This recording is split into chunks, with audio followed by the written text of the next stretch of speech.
Assalamualaikum warahmatullahi wabarakatuh. Kembali lagi di channel Tak Dikenal. Cerita ini masih melanjutkan cerita sebelumnya yang berjudul 2,5 tahun tinggal di rumah setan, yang mana cerita ini ditulis oleh akun Kaskus yang bernama wonwon.islami. Untuk teman-teman yang penasaran membaca ceritanya secara langsung, kami akan taruh linknya di kolom deskripsi. Selamat mendengarkan.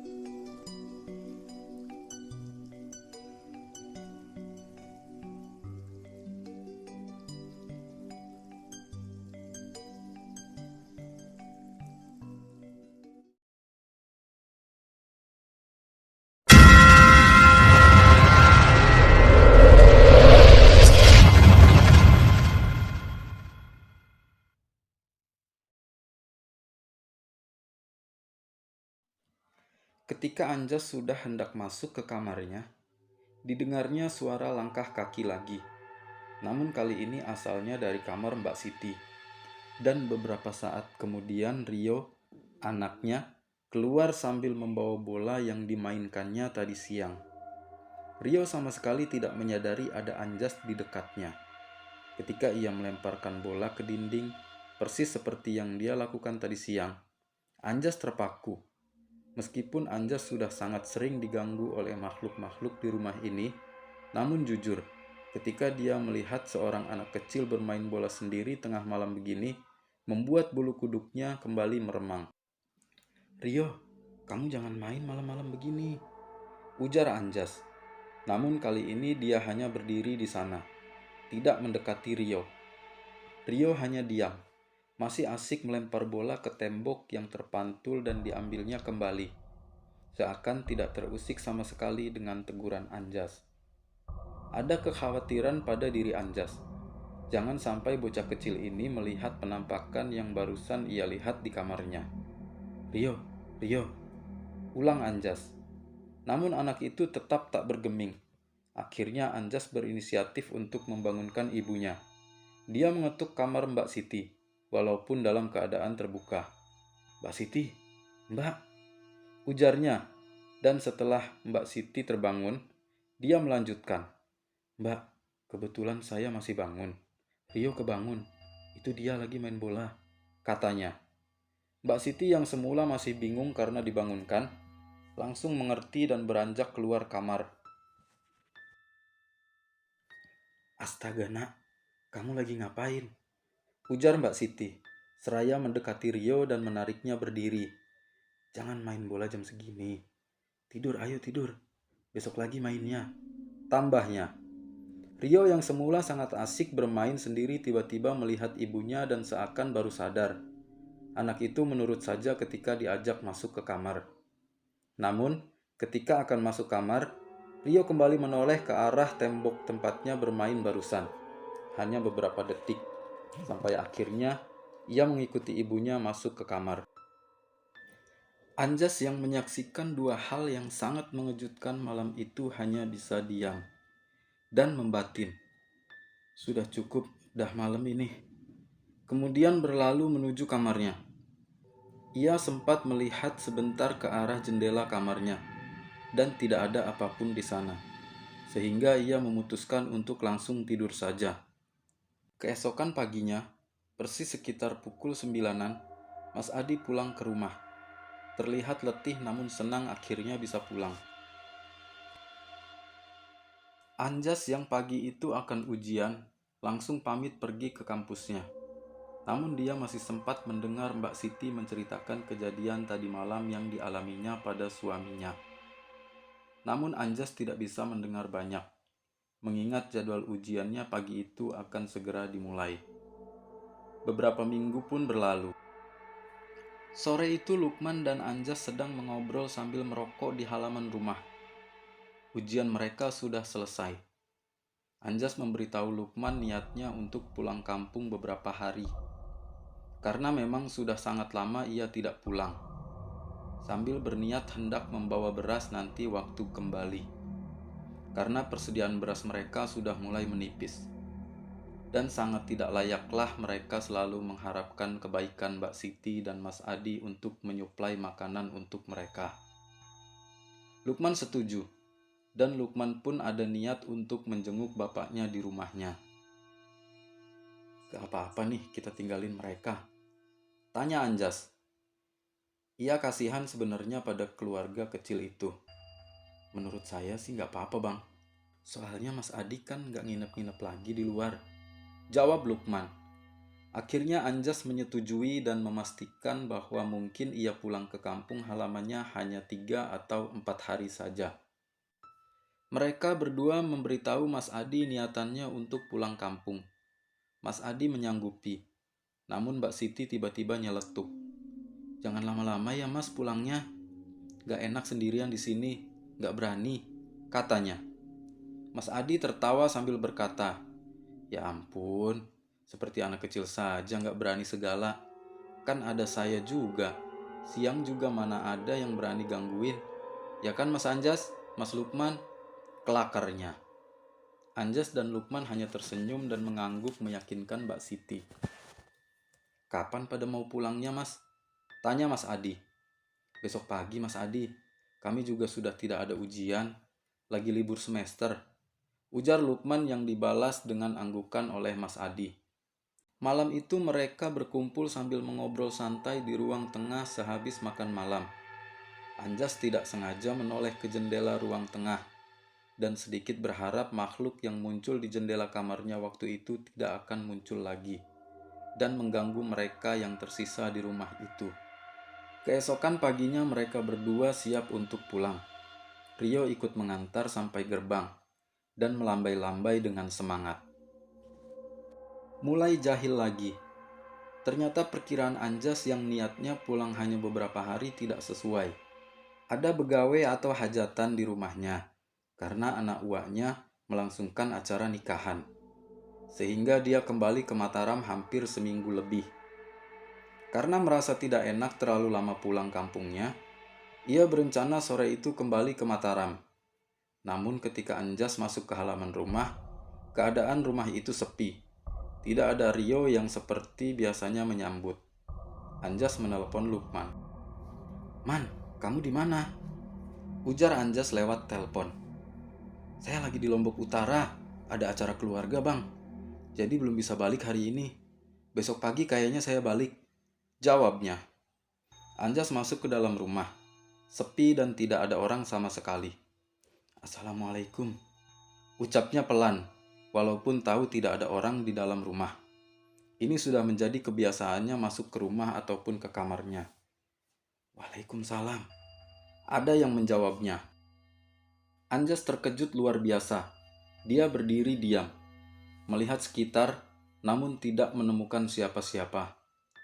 Tumben dijawab, ucap Anjas pelan sambil menutup pintu. Anjas tanpa keraguan masuk ke dalam rumah, tapi toh tetap saja deg-degan karena baru kali ini salamnya dijawab oleh penghuni rumah ini. Seumur-umur dia tinggal di sini, tidak pernah ia mendengar suara dari penghuni makhluk di sini. Biasanya hanya suara langkah atau suara tangisan. Tapi kali ini suaranya sangat jelas dan menggema di rumah besar itu.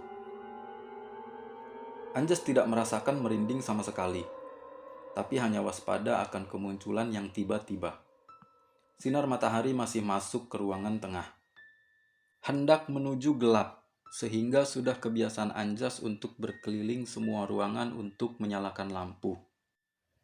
Ia hendak masuk ke kamarnya ketika dia mendengar suara piring yang dibanting. Sangat jelas, bahkan seperti puluhan piring yang dijatuhkan. Belum juga gelap, udah mau ganggu aja, batin Anjas.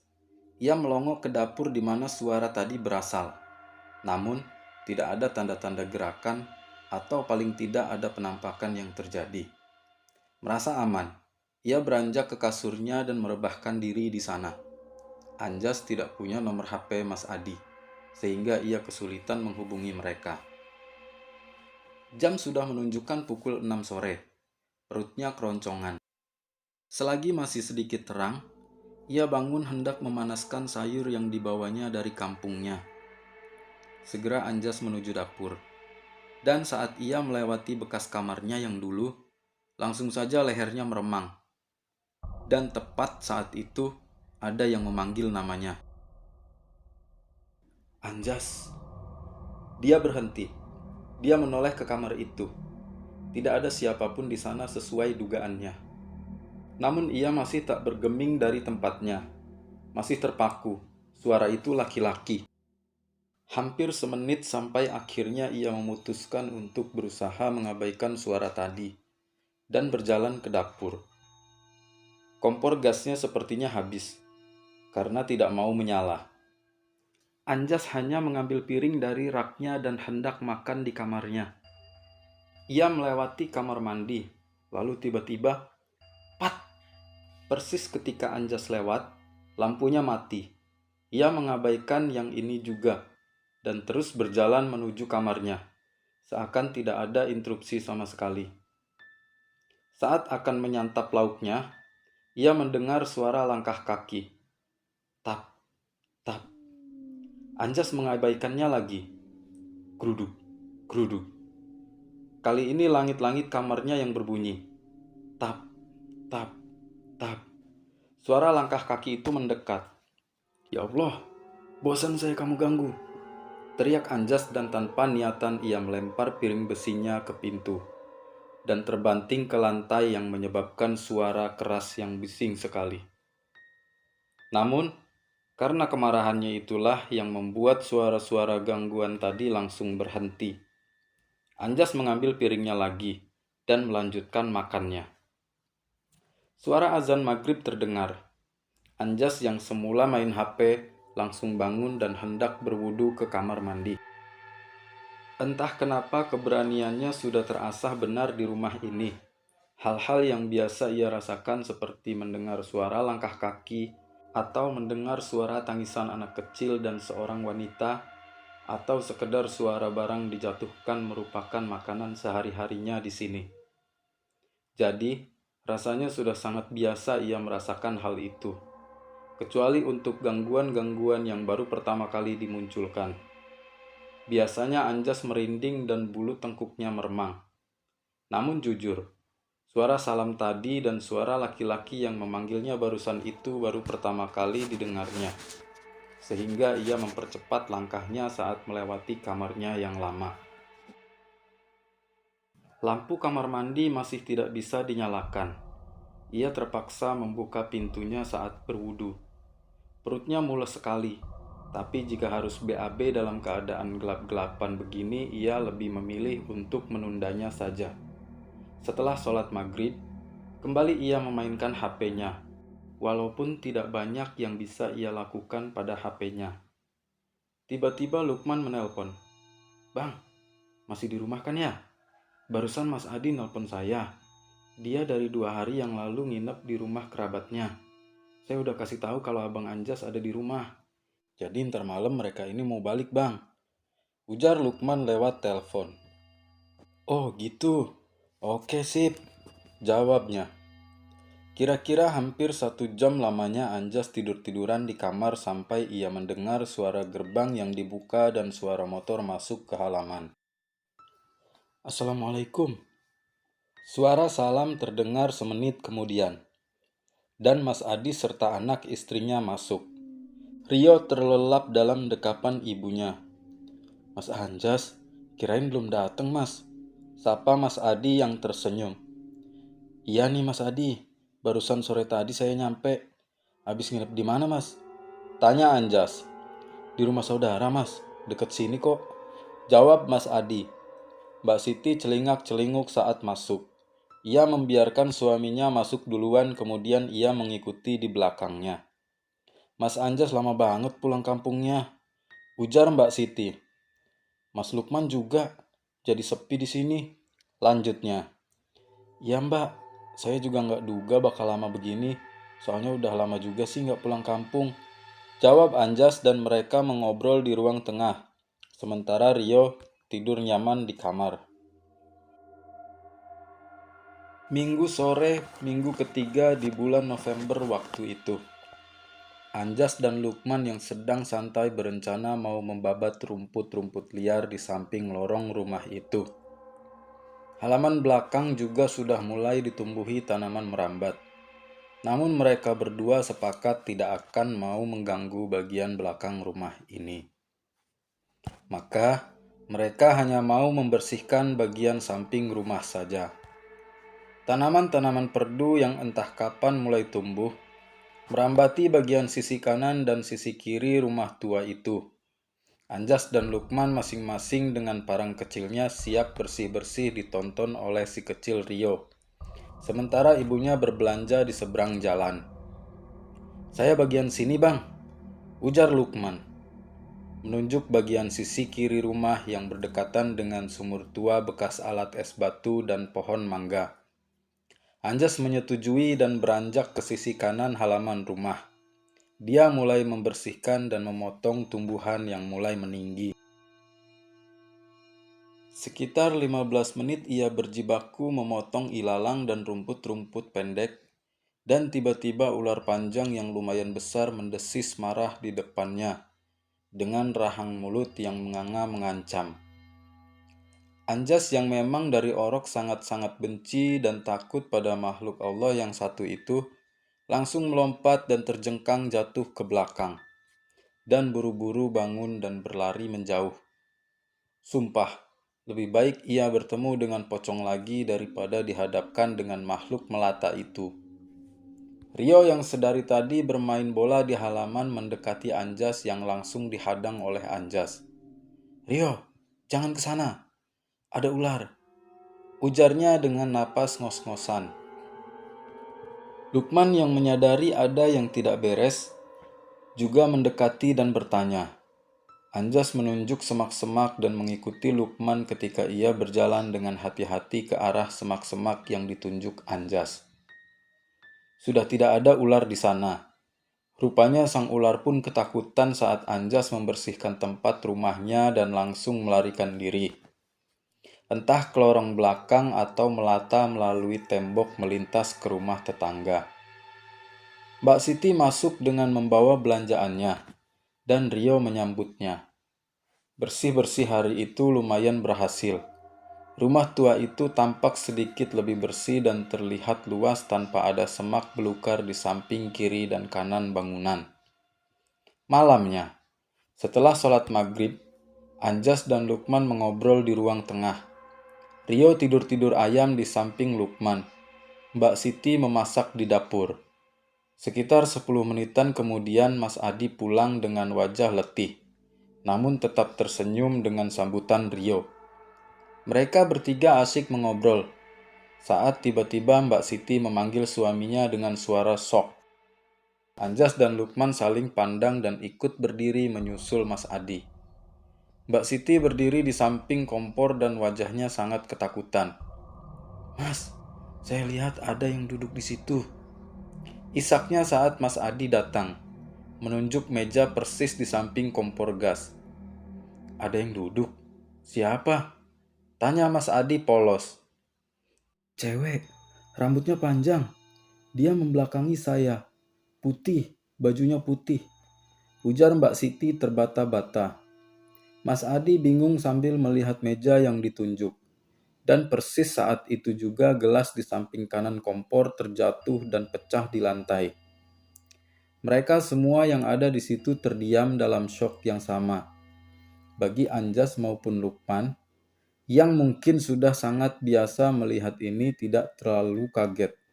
Namun baik Mas Adi maupun Mbak Siti dengan wajah tegang masih menatap tempat jatuhnya gelas. Dan tiba-tiba Mbak Siti berpaling dan mendekati suaminya sambil berkata histeris. "Kan sudah saya bilang, Mas, mereka itu benar-benar ada. Banyak di sini," katanya sambil menatap suaminya dengan penuh syok. Mas Adi yang masih terdiam tidak bisa berkata apa-apa lagi kecuali dengan pelan dia menarik tangan istrinya dan mengajaknya ke ruang tengah. Anjas dan Lukman yang mengikuti di belakang sambil saling lirik penuh arti. Berhari-hari kemudian sejak peristiwa kecil di dapur itu, banyak yang lumayan berubah. terutama dengan jadwal kepulangan Mas Adi yang jauh lebih cepat kali ini. Ia sudah jarang pulang malam. Maksimal ia sudah di rumah pukul 5 sore dan banyak bermain dengan Rio. Pernah juga malam itu, waktu jam makan malam, Rio yang tidak mau keluar kamar menangis di dalam. Mbak Siti yang sudah kehabisan akal untuk menenangkannya, berujar menyerah dan menyuruh suaminya untuk memaksanya keluar. Gak mau, gak mau, mereka nakal, ujar Rio sambil menendang-nendang ayahnya saat akan digendong. Apa? Apa yang nakal? Gak ada yang nakal, Rio, kata Mas Adi. Namun Rio tetap berontak dan menangis.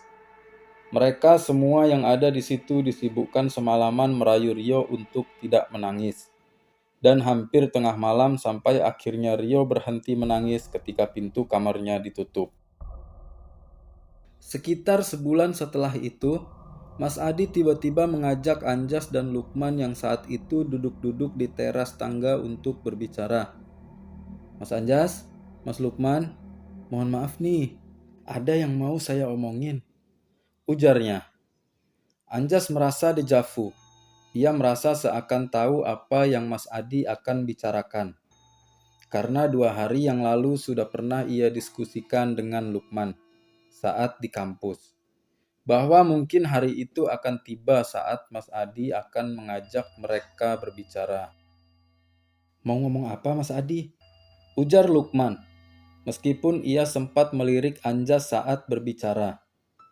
Mbak Siti tiba-tiba ikut nimbrung duduk di teras sambil menggendong Rio. Dan dialah yang melanjutkan pembicaraan. Kami mau pindah, Mas. Kami nggak sanggup di sini. Terlalu banyak gangguan, Mas, ujarnya. Anjas dan Lukman tertawa. Memang harus kuat-kuat tinggal di sini, Mbak Siti, ujar Anjas. Yah, mungkin suaminya saya bisa tahan. Tapi saya nggak bisa, Mas Anjas. Kasihan juga sama Rio. Diganggu terus-terusan sama mereka, tambah Mbak Siti.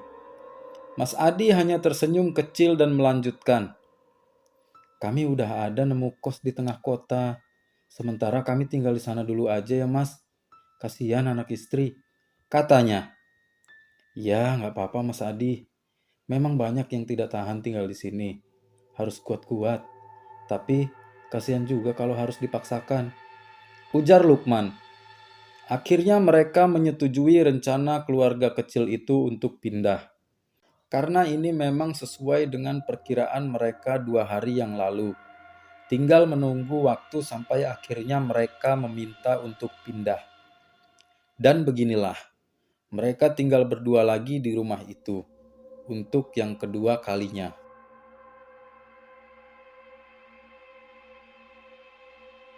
Sekian dulu untuk cerita kali ini. Nantikan kisah kelanjutannya di part selanjutnya. Untuk yang belum subscribe, jangan lupa subscribe supaya kamu tidak ketinggalan video-video terbaru dari channel ini. Terima kasih.